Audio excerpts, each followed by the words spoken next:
This podcast is a Radio Mike original production. Head to radiomike.com.au to find out more.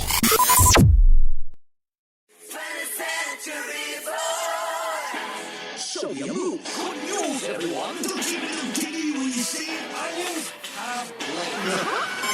Welcome to 20th Century Boy. My name is Rapidash Magnemite, and this is the inside of my mind. Okay, wow, Rapidash Magnemite comes in from Radio Ganonbort, loyal listener of the show. Welcome to the radio family, Radio Ganonbort. My name is, of course, Radio Mike, not Rapidash Magnemite. But every week on this show, a listener sends in a new name for me to say. Generally, they're RM related for Radio Mike.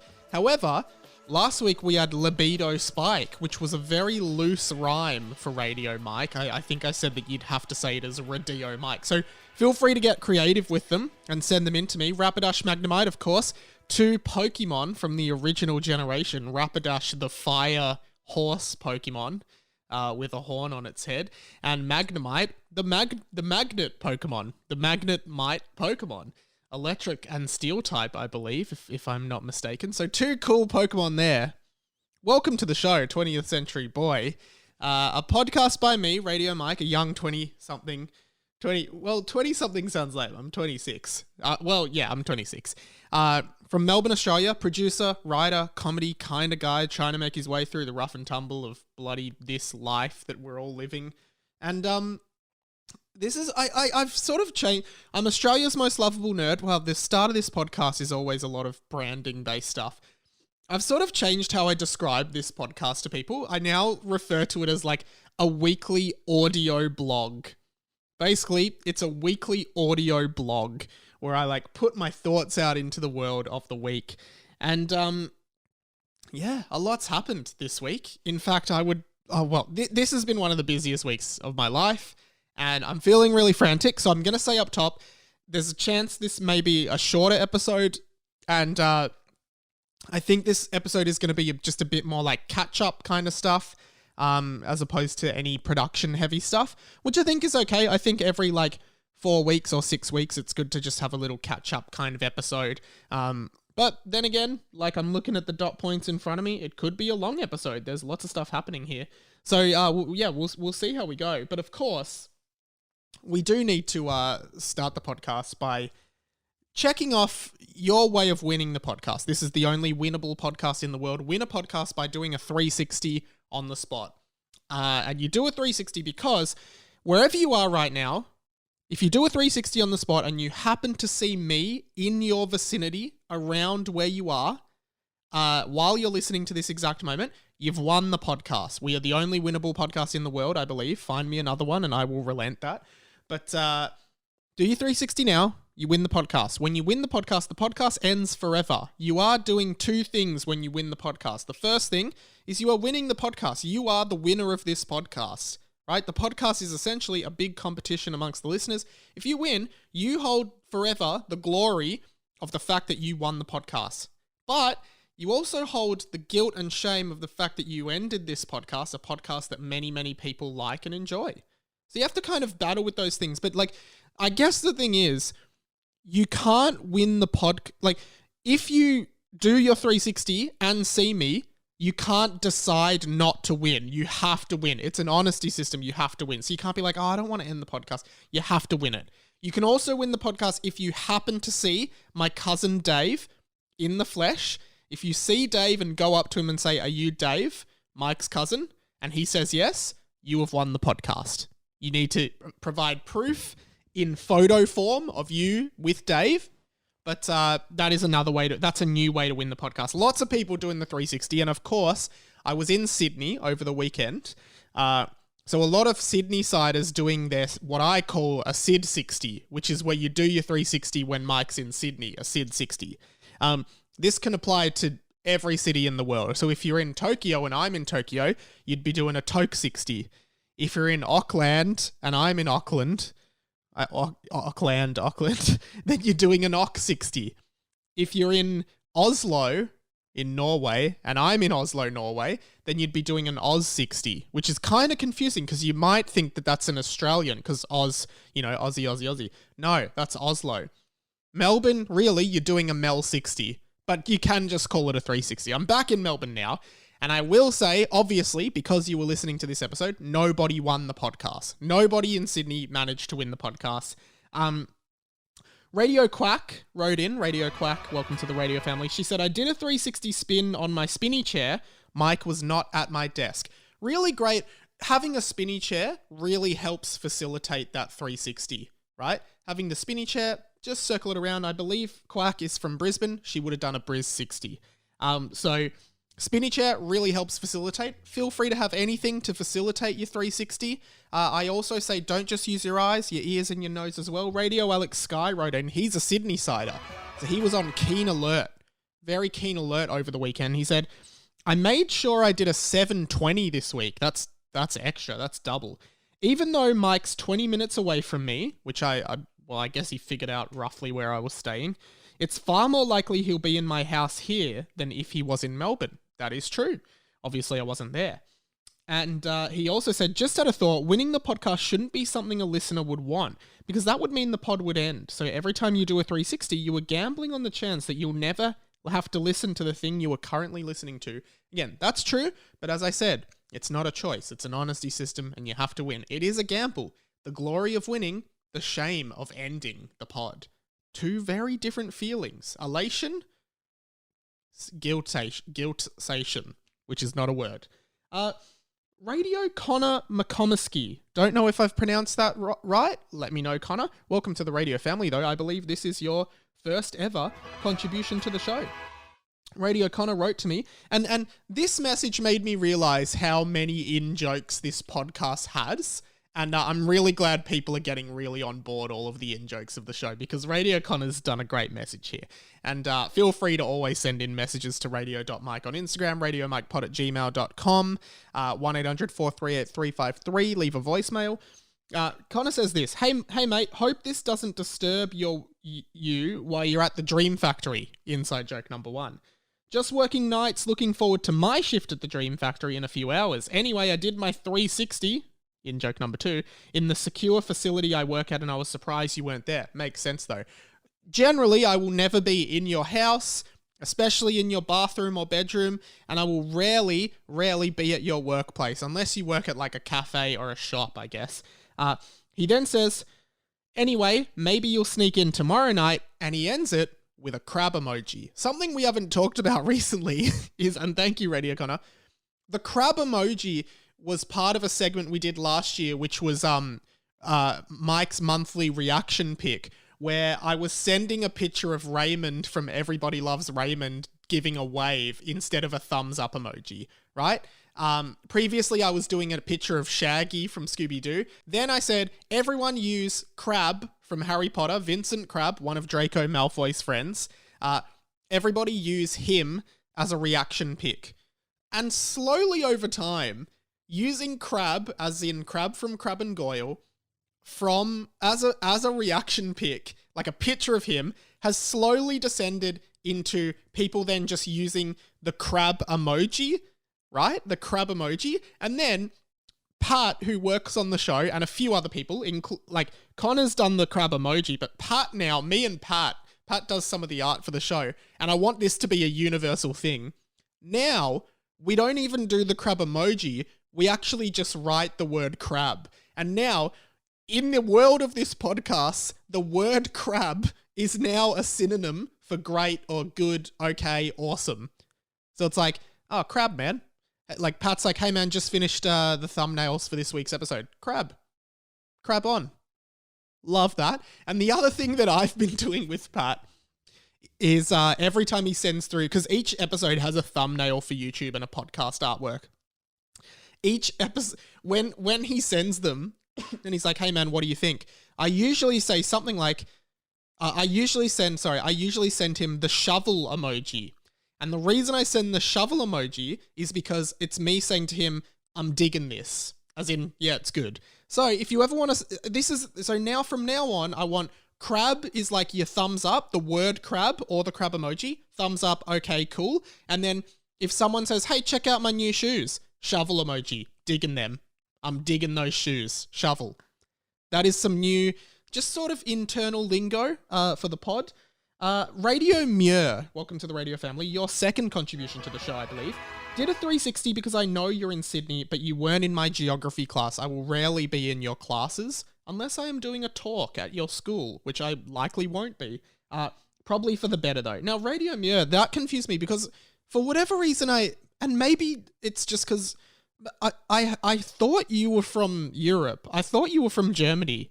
Have I just totally mistaken that? You say you're in Sydney, but I thought last time you wrote into the show, you mentioned you were from Germany, which seems very weird to me. So please clear that up for next week. Of course, before we get into the meat of the pod, I would love for you to head to radiomike.com.au where you can see all of my content, and radiomike.com.au/merch where you can not only buy a sticker pack with 5 unique stickers, and we will be launching a new sticker very soon. It's very cool. It came in today. And you can buy a sticker pack, or you can buy a signed poster, or you can buy a Haunted House t-shirt. Haunted House t-shirts are the newest merch. We've sold a fair few, so thank you to everyone who's bought them. Radiomike.com.au/merch. Please grab yourself something. That's a really good way to support the show. I'm not trying to become a millionaire off selling you stickers and shirts. Literally, it just costs me a certain amount of money to host all my content as podcasts each month.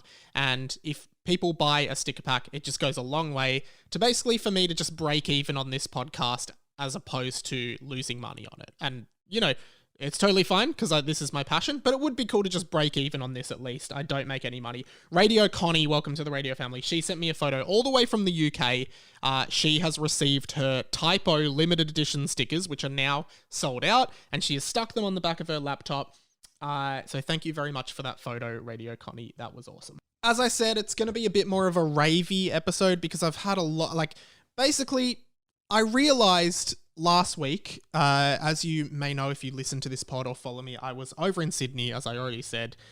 We went over to record a couple episodes of the second season of Hamish and Andy's Remembering Project, which was a lot of fun.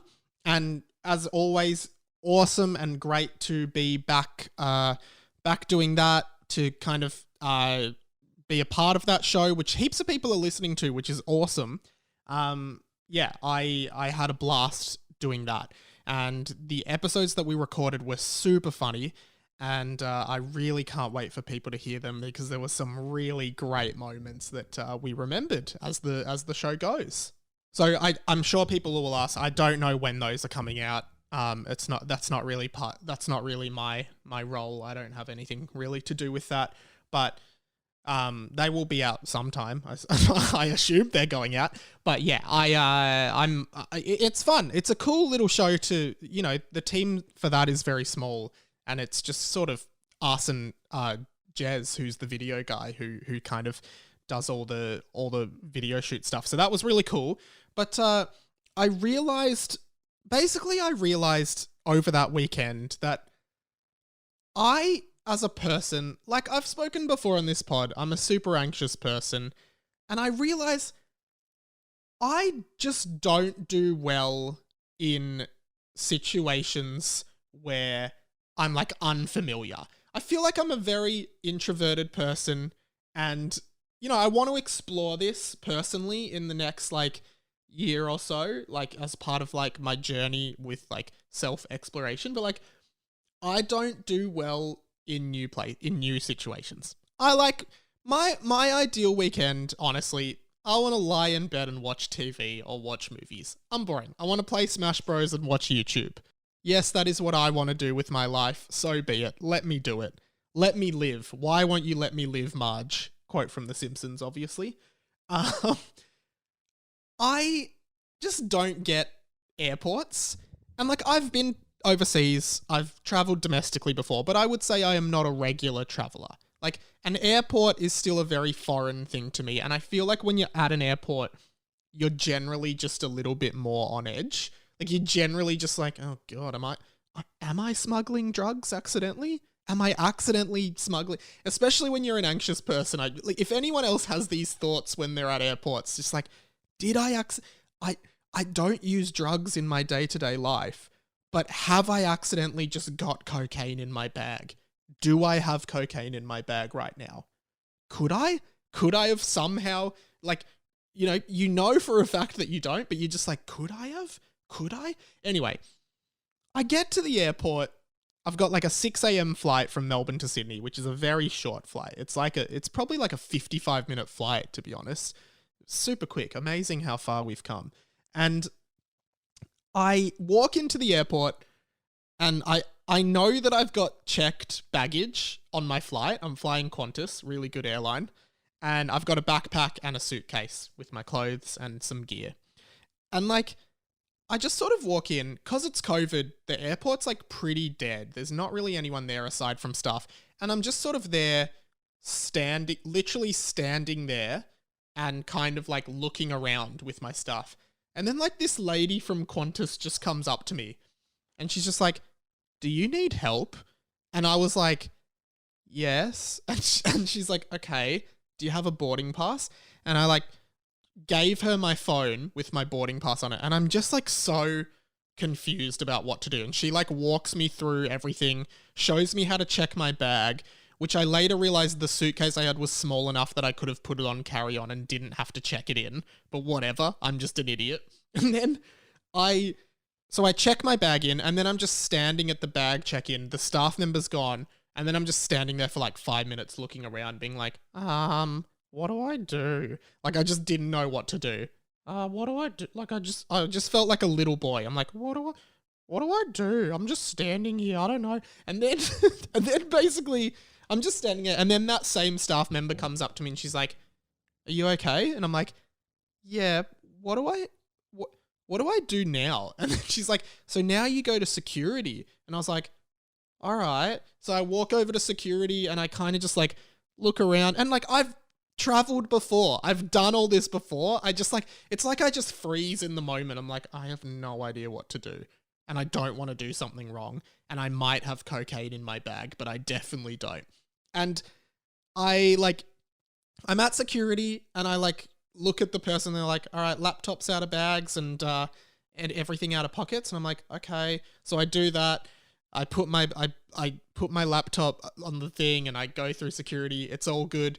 Then I put everything back in my bag, and it's like I'm literally a schoolboy and I'm like waiting for instruction to like be dismissed by a teacher. I'm just like, I literally say like, can I go?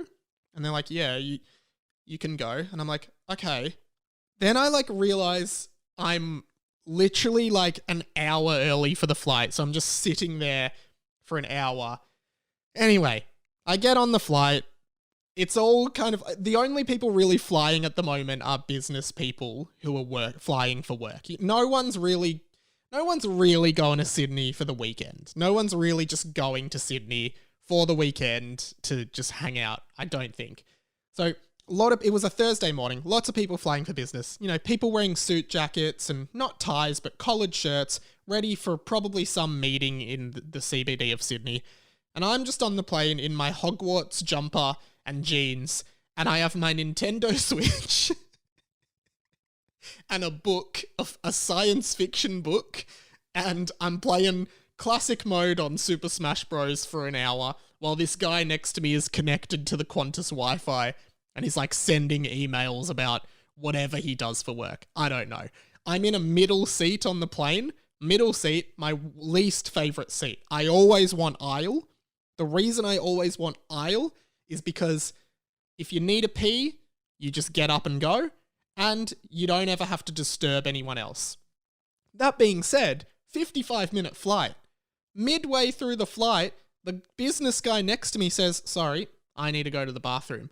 Me, middle seat, and guy next to me, aisle seat, both have to get up on this 55-minute flight so this guy next to us can pee. I'm sorry, mate. I know I'm sitting here playing Super Smash Bros. Ultimate Classic Mode on my Nintendo Switch, but you're the biggest baby on this flight. If you can't hold your pee on a 55-minute flight and you have to inconvenience 2 other human people, sorry mate, but sometimes in life you have to accept the truth. And the truth in this matter is that you were the biggest baby on the flight that day. But I digress. I then got off the plane and I'm in Sydney and I get into a cab and I'm just like, well, I have to go get my check-in luggage, which I didn't even need a check-in. I have to do that. And I then get into the cab. I go to the hotel that I'm staying at. And then I just don't know what to do. I don't know what to do in situations. So I go to the front reception. They're like, hey, can we help you? And I'm like, yeah, I think I got to check in, like, you know, a baby. And then they're like, okay, what's your name? And I give them my name and they're like, oh, cool, blah, blah, blah. They explain everything like, here's your key card to get up and you're on level 5 and go bloody enjoy it. Hope it's a nice stay. And I then basically, I get into the lift and I press number 5 and I'm just standing there. I'm probably there for like 2 minutes and I realize the lift isn't moving. I am not actually going up to level 5 and I should have been there about 90 seconds ago. And then I notice there's a thing in the lift that says, tap me. So the first thing I do with my finger is tap it. I then realize it more likely means that you're supposed to tap the card the key card that they gave me onto that, which says I am staying at this hotel. I am staying here. So this is me proving that. I then tap it. It doesn't work. I tap it again. It doesn't work. I'm like, what am I doing wrong? I then tap it again and press number 5. It seems to work. I get up. I go to the room I've been allocated. And again, it has one of the swipey things on the door. I tap the card. I open the handle. Doesn't open. I do it again. Doesn't open. I can't figure out what I'm doing wrong. But I also know that it would be so embarrassing for me to ask anyone for advice on what to do. So I literally just keep tapping it and trying to open the door. Tap, pull, tap, push, won't open. Eventually it just opens.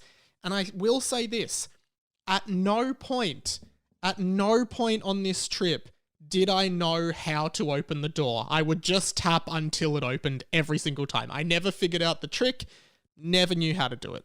Stayed in a very lovely loft in the hotel. It was amazing. This bloody 5-star hotel. It was really, I felt very lucky and I'm very grateful for it. It was really nice. Was really tired most of the time after recording, so I didn't really do much. So Sydney, I'm sorry, Sydney siders. And I did say this is going to be a ravey episode, and boy am I raving. Sydney, not a very good city. It's like this weird upside down Melbourne. Within the first 15 minutes of being there, I reckon I saw like 3 cars drive through red lights. That was weird. And it's just so hard to get anywhere on foot. Like, I was staying in this place. I think it's called Woolloomooloo. I was staying in Woolloomooloo.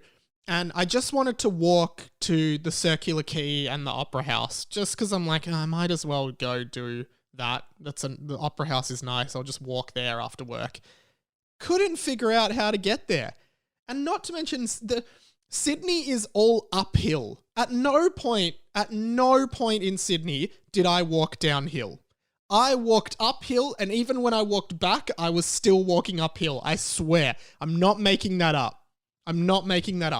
I was always walking uphill in Sydney. At no point. I couldn't even get to the Opera House or the Circular Quay. I couldn't figure it out. I then realized Google Maps was telling me to go up these stairs and go over this bridge kind of thing. And then I realized that I couldn't do that because the stairs to get up the bridge and over it were actually closed because of construction. But Google Maps wasn't rerouting me, so I didn't really know what to do. And then I thought, well, I'll just go through the bridge. I'll go under the bridge as opposed to over it. I'll go under the bridge. I'll walk through it. I'll come out the other side, and then I'll figure out where I am. So I kind of follow this footpath that starts becoming... I follow this footpath into this bridge, under bridge tunnel kind of thing. And this is, again, where I say I don't do too well in foreign situations.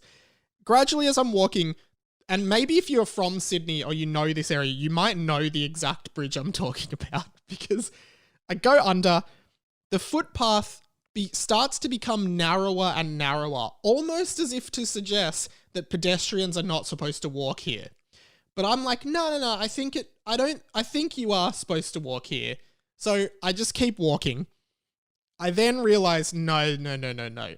There's no one is supposed to be here. You're just not supposed to be in this area at all. Because I basically end up out the other side of the bridge on a raised platform above a massive intersection, sort of like there is traffic. I'm above traffic. I've gone up in this tunnel. I'm on this narrow raised platform that is a dead end in the middle of this intersection, just standing there. It probably looks like I'm about to because I assume the people driving know that pedestrians aren't supposed to be there. So they're probably looking at me being like, oh my God, what's this crazy person doing? Are they going to jump into traffic or something? I'm just standing there. There's all these cars. I'm just looking like the biggest idiot. I'm like, oh my God, how have I ended up here? And imagine if someone I work with is driving past or sees me right now. I'd be humiliated. Like, I was just like, oh my God. I immediately turn around and walk back. People are looking at me. I'm like, oh my God. I then decide that's enough for today. That's more than enough for today. I probably was out of the house, out of the hotel for like half an hour. I go straight back into the hotel. I stay there for the rest of the night, watch Jurassic Park on the Netflix account of the person that stayed in that room before me who forgot to log out. Sydney. Crazy city. I don't know how you people do it. There was one point where there was just like 200 stairs just up. I can't figure it out, guys. I'm sorry. I did go to Newtown. I got a beer and played pool with a friend in Newtown. That was kind of fun. That was very Melbourne-like. I liked that. It was very flat. Wasn't as uphill. But anyway, for the next rave, the final rave of the show, not the final segment, but this is another rave. Because of those 3 days in Sydney, I was a little bit behind on work, so I've been really frantic. And yesterday, I'm recording this on Wednesday. Yesterday, Tuesday, we recorded an episode of the Hamish and Andy podcast, which was really fun. And I finished up that and went, because I was at the radio station, I went up to Fox FM, where Tom and Ollie, who do a radio show with the Hit Network and Fox FM, were going to be guests on my Harry Potter fanfic podcast. So I recorded that with them probably like 5:30 by then. And I'm like, all right, now I've got to go home. I've got a bunch of work to do for TOEFOP stuff. So I was ready to smash that out. I was a bit behind on that because of going over to Sydney and not having as much time to work on that. Generally, Thursday and Friday are my catch-up days for stuff like that. And then I had to edit the Harry Potter and the Boys pod, upload it, get it all out and everything. And then it ended up being one of the worst few hours of my life, which I guess says a lot about the fact that I have a pretty decent life, but it was still very bad. I walk all the way to the car park where I've parked my car. I pay to get out. I then go to turn the ignition on my car. It's not starting. I know nothing about cars. I'm not going to pretend to. I called a security guy. He told me that the battery's flat. I was like, fuck. I then had to call my dad. I was like, hey, Dad, the car's not starting. I'm stuck in this car park. Can you come and help me? I don't know what to do. I left the bonnet of the car open to make sure that... I basically left the bonnet of the car open, so just in the hope that someone would be driving past and be like, oh, do you need help? No one did. Fair enough. I probably wouldn't either, because I wouldn't know how to help. I know nothing about cars. Basically, my dad drives all the way. He's worked all day. He drives all the way from his place to South Melbourne, where I'm parked, comes and jump starts the car, and like, it's all good. I was worried that I had run out of petrol because I was running late that morning, didn't have any petrol in my tank, and was really pushing it. So I was like, oh, of course, the car's not starting because it's out of petrol. Wasn't. I just left the lights on. The battery died. I then drive home in peak hour traffic all the way to my place, which is probably a 30-minute drive from the radio station, but a bit more in peak hour traffic. I'm already, down an hour from where I wanted to be. I get home. I'm very, very flustered. I then realize, I then go to start some work, realize my MacBook charger I left at work. I then realized that the tripod for this camera that I'm filming the episode on is missing. I don't know where it could possibly be because I have a distinct memory of bringing it to my car, and I then just I'm like, just feel so deflated. I have no idea what's going on. I'm very angry, and I basically I realize, okay, I have to drive back to work, still in peak hour. I drive back to work. It takes a while. I'm very flustered. I'm very upset. I'm annoyed because I'm not going to be able to do all the work that I was supposed to do. I'm running out of time. I park in the car park, still very flustered, in a rush. You know, I've misplaced stuff. My car ran out of batteries. I was stranded. I get to the car park again. Now there's a poor woman who is lying on the floor crying. People are driving past her, and I just go up to her and I'm like, "Are you okay?" She's like, "No." And I'm like, "What happened?" She's like, "I've slipped over on some oil. Like a car has leaked oil on the floor of this car park, and I slipped over and literally like bumped my back on the concrete floor." And she was like in tears and in shock, and I was like, "Oh my God, wow."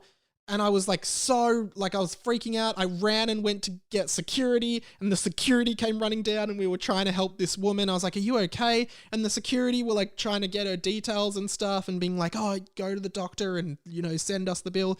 And I was like, "I'm Mike. I work upstairs. Like, if you need anything, let me know. Are you okay?" She's like, "Yeah, I think I'm okay. Thank you so much." And I'm like freaking out. And then I forget like what was going on. I'm just like, "Oh my God, what am I even doing?" And then she's like, okay, like you can go. I'm like, "All right, cool. Let me know if you need anything." I go up and I find the tripod. I find the charger. Very lucky. I'm like, "Oh, thank God. It's all still here." I didn't want to lose this tripod because I went to get a good tripod and I've literally used it like twice. Sammy Garlep, friend of the show, who has been on a few of my pods in the past, he's at the radio station doing something with Tom and Ollie, who are still there. So I luckily get a chance to kind of unwind, chat to Sammy Garlep, have a few laughs, always a fun chat. And I drive home. I'm in the car home, and it's like 9 o'clock by this point. I've lost my whole night, literally 4 hours behind schedule. And in that moment, I ring my mum and I say, "Mum, can you please make me dinner, and can I come over? Because I'm so hungry and I'm so tired, and I just want a home-cooked meal." And I go to Mum and Dad's. Mum cooks this incredible cream pasta sauce with ravioli. Not really relevant, but I just thought I'd mention it. And we're all good. I get home. My housemates are there. I explain the day. And from this day forth, I would like to dub this day Mike's terribly terrible day in hell. It was Mike's terribly terrible day, essentially. And it was just a really long day. I was really flustered. I scrambled to finish a bunch of stuff. I stayed up really late. It was really stressful. And here I am on the other side. That's kind of why I'm a little bit disorganized today, because I've like literally got so much work to do after this. I'm recording this first thing in the morning, and I've got tons of stuff to do before I can even edit it. So a bit has happened. Thank you for listening to me vent and rant, though. The podcast is not over yet, but I think it has gone reasonably long. But I do want to just do a quick follow-up on a few things from last week. Radio Seth, welcome to the Radio Family, Radio Seth. He's contributed a few times. I believe he is a US listener of the show. Thank you, Radio Seth. There's a couple differences sometimes out of necessity between the video versions of this pod on YouTube and the audio versions on your podcast app. For audio listeners, you would have been enjoying this, and Radio Seth writes in, "I've been really enjoying the random Chiquitita Cut Ins present in the past few episodes. They have great comedic timing in the episodes after the first one about Chiquitita. Obviously, Chiquitita, the ABBA song, has been stuck in my head for 15 years. I am trying to learn all the lyrics to that song, and I'm going to perform it in the next few weeks on the show to finally break the earworm." And Chiquitita, super fun, Chiquitita. In last week's episode, I was cutting in Chiquitita at random points of the pod. And the reason I'm doing that for audio listeners, it's not in the video one, unfortunately, because the video will get copyright claimed and then it will get taken down, and I don't want that. So there are sometimes differences, but video version, You get to see the 20th century board. I often wear fun themed t-shirts in the video version as well. And, there's some more visual stuff that happens in the video version. So feel free to alternate between the two or however you prefer to listen. But yeah, the reason I was cutting in Chiquitita is because I wanted you guys to see firsthand what it is like to be me and to have Chiquitita stuck in your head for 15 years. That's why I randomly cut in Chiquitita grubs, just so you can see how pervasive this song is in my life. Like, literally, I'm just like washing dishes and it's like, Chiquitita, like that's my whole life. I want you guys to see it and you guys to experience the pain the way, together, the way a family should. Next up, last week, sort of following on from that, last week we retired, we resurrected and then retired the old segment on this show, Rhyme Crime, that we vowed would never return to the show, but it did for this Rhyme Crime. It was a Rhyme Crime from the Blink-182 song First Date, in which Tom DeLonge sings the lyrics, I'm too scared of what you think, you make me nervous, so I really can't eat. Think, eat, don't rhyme. And lots of people agreed with this and were very happy with this finally unanimous decision of a Rhyme Crime. Radio Ganonbot said, on one of the segments, I'm going to grumble about Rhyme Crime coming back for the simple dread I had to feel from the second you mentioned resurrection. He knew it was Rhyme Crime. The segment itself was amazing and I can't dispute the crime. I don't know if the Chiquitita cuts are intentional, but they had me in stitches. Yes, intentional. And then got this great message from Radio Brody, formerly known as Rhyme Cop Brody. He was an essential part of the Rhyme Crime segment for a very long time, and it's one of the longest running segments on the show. Radio Brody wrote in, he said, "Hi Radio Mike, it has been a while since Rhyme Crime was cancelled, and I've been waiting for the right time to address it. Rhyme Crime was a segment that had the potential for good, but unfortunately, that potential was never reached, due to there nearly always being an argument refuting accused rhyme crimes. It was for the best that the segment was cancelled. With the recent resurrection of Rhyme Crime, I think we've come to the perfect end. With a clear rhyme crime being brought up upon us, we can remember Rhyme Crime as a way of punishing these heinous crimes and not as the disagreements it previously was. As the Rhyme Cop, I urge the radio family to end Rhyme Crime for good on last episode's positive note so we can remember Rhyme Crime in a new light. Thanks to the radio family for the opportunity to judge these crimes, and I look forward to moving on from this. Regards, the former Rhyme Cop Brody. P.S. In order to move on from my title, I would like to nominate myself to become a radio superstar. This would leave Rhyme Crime in the past, but still recognise my contributions to this great podcast. You're welcome to apply to be an RSS, but at the moment I'm going to refer to you as former Rhyme Cop Brody. That's your current name, former Rhyme Cop Brody. But thank you, Brody, for your service to rhyme coppery and finding all the rhyme crimes and persecuting those crimes, even if we couldn't always agree.